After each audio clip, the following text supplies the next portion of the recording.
एक सही अभिषेक में यदि आपको बढ़ना है तो सही समर्पण हमारी लाइफ के लिए बहुत ज्यादा जरूरी है। इसे आज थोड़ी देर समझें, क्योंकि समझना हमारे लिए बहुत जरूरी है। क्योंकि एक बिजनेस, यदि आप एक नौकरी में हैं तो आपकी बढ़ोतरी के लिए अभिषेक चाहिए। यदि आप एक मसीह हैं और आत्मिक जीवन में बढ़ने के लिए भी अभिषेक चाहिए। यदि आप एक अच्छे बिजनेसमैन हैं तो बिजनेस में भी बढ़ने के लिए एक अभिषेक चाहिए। और अभिषेक जो है वो हमको ग्रो देता है, अभिषेक हमको बढ़ाता है। यदि आप एक वर्शिपर हो और आप चाहते हो कि मेरे वर्शिप करने से प्रभु को महिमा मिले और परमेश्वर के बड़े बड़े काम हो, तो उसके लिए भी अभिषेक चाहिए। कहने का मतलब हर चीजों के लिए अभिषेक का होना हमारी लाइफ में बहुत जरूरी है। क्योंकि बॉन्डेज कौन तोड़ता है? अभिषेक। हालेलुया। क्योंकि बिना अभिषेक के हम अपनी लाइफ में अधूरे हैं। मैंने अपनी मसीहत में, जब मैं प्रभु में बढ़ना चालू किया, बचपन से लेकर जब तक प्रभु में समझदार होता गया, क्योंकि क्रिश्चियन हॉस्टल में हमने रहे हैं, बचपन से लेकर 30 साल की आयु तक, 30 साल की आयु हमने वचन पढ़ा, बाइबल पढ़ा, चर्च जाना कभी खत्म नहीं किया, हमेशा करते रहे। लेकिन ये सब क्या थी? एक परंपरा। यीशु मसीह 30 साल तक सिर्फ वचन को ध्यान लेना, जानना, सब चीज करता रहा। लेकिन 30 साल की आयु में कहीं ना कहीं उसे मालूम था कि इस वचन के साथ में मुझे क्या चाहिए? अभिषेक। हालेलुया। और बाइबल में लिखा 30 साल की उम्र में उसने अभिषेक को लिया। एक व्यक्ति था, यूहन्ना रचित सुसमाचार उसके 5वें अध्याय में 38 साल से ईमानदार था प्रभु के प्रति, 38 साल से प्रयास कर रहा था। लेकिन जिस दिन अभिषेक आया, आप बिलीव करो, वो अपनी चंगाई को पाया। हालेलुया। अभिषेक एक मसीहों के लिए इतना ज्यादा जरूरी है कि अभिषेक के बिना आप कभी अपनी लाइफ में बड़ा ग्रोथ नहीं देख सकते। आप जो पाना नहीं चाहोगे वो चीजें मिलना चालू हो जाएगी। कब? जब आप अभिषेक में रहोगे। इसलिए अभिषेक का एक महत्व है। उस अभिषेक के महत्व को हमको जानना है। आज मैं एक टेस्टमनी सुन रहा था, एक बहन की 40 दिन उपवास में बैठी हुई थी और प्रभु से प्रार्थना कर रही थी, और उसका फाइनल ईयर का एग्जाम था। उसने कहा, प्रभु मैंने पढ़ना नहीं जाना, पढ़ा नहीं है, परंतु 40 दिन ईमानदारी से चर्च में जाकर मैंने तेरी सेवा की है। लेकिन जब मैं पुस्तक को खोलूं, जब मैं उस एग्जाम देने में बैठूं, प्रभु मेरी अगुवाई करना। ईमानदारी से वो पूरे बुक को पढ़कर गई, और जाने के बाद में जब वो पढ़कर एग्जाम देकर आई, जब रिजल्ट आया, आप बिलीव करो, अपनी क्लास में ही नहीं, अपने शहर में उसने टॉप किया। रीजन क्या था? अभिषेक के साथ में बने रहना, अभिषेक में बने रहना।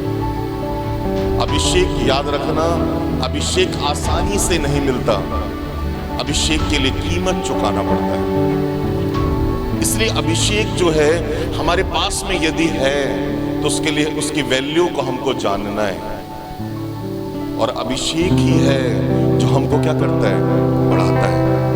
आमीन। बाइबल में लिखा है, प्रेरितों के काम, निकालो बाइबल में, प्रेरितों के काम उसका 19 अध्याय और उसके 6वें पद को पढ़ो।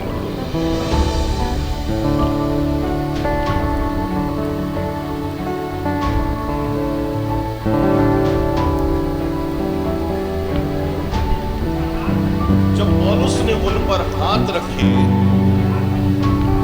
तब पवित्र आत्मा उन पर उतरा और वो भिन्न भिन्न भाषा बोलने लगे और भविष्यवाणी करने लगे। हालेलुया।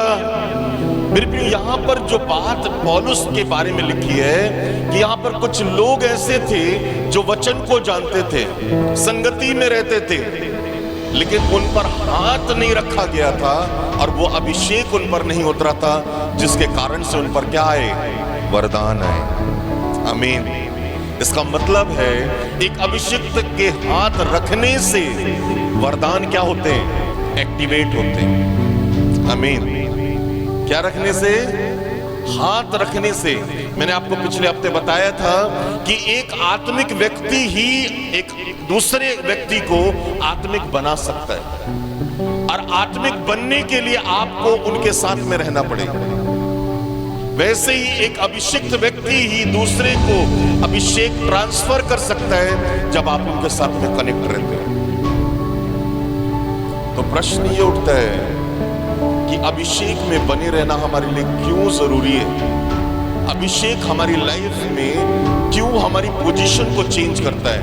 आज कई मसीह, कई पास्टरों को ही नहीं मालूम कि अभिषेक जो है हमारी लाइफ में बड़े कामों को करता है। कल मेरे पास में आंध्र प्रदेश से एक बहन का फोन आया।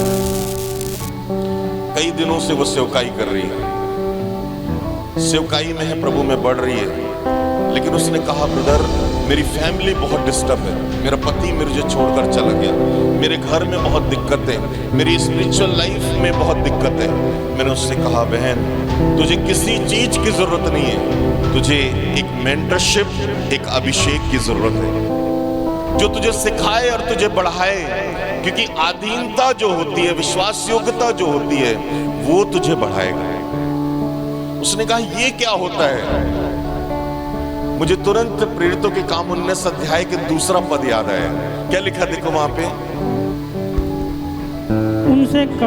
उसने उनसे कहा क्या तुमने विश्वास करते समय पवित्र आत्मा को पाया?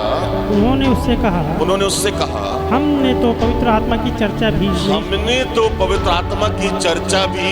नहीं सुनी। पवित्र आत्मा को आप जानते हो, मैं आप पर उंगली नहीं उठाता, लेकिन बाइबल क्या कहती है? जब पवित्र आत्मा आएगा तो तुम क्या पाओगे? वो सामर्थ्य ही अभिषेक है। वो कहां है? जब वो होगा तो कुछ होगा। बाजू वाले को बोलो जब सामर्थ्य आएगा तब अभिषेक आएगा और वो मुझे और मेरे फैमिली को बदलेगा।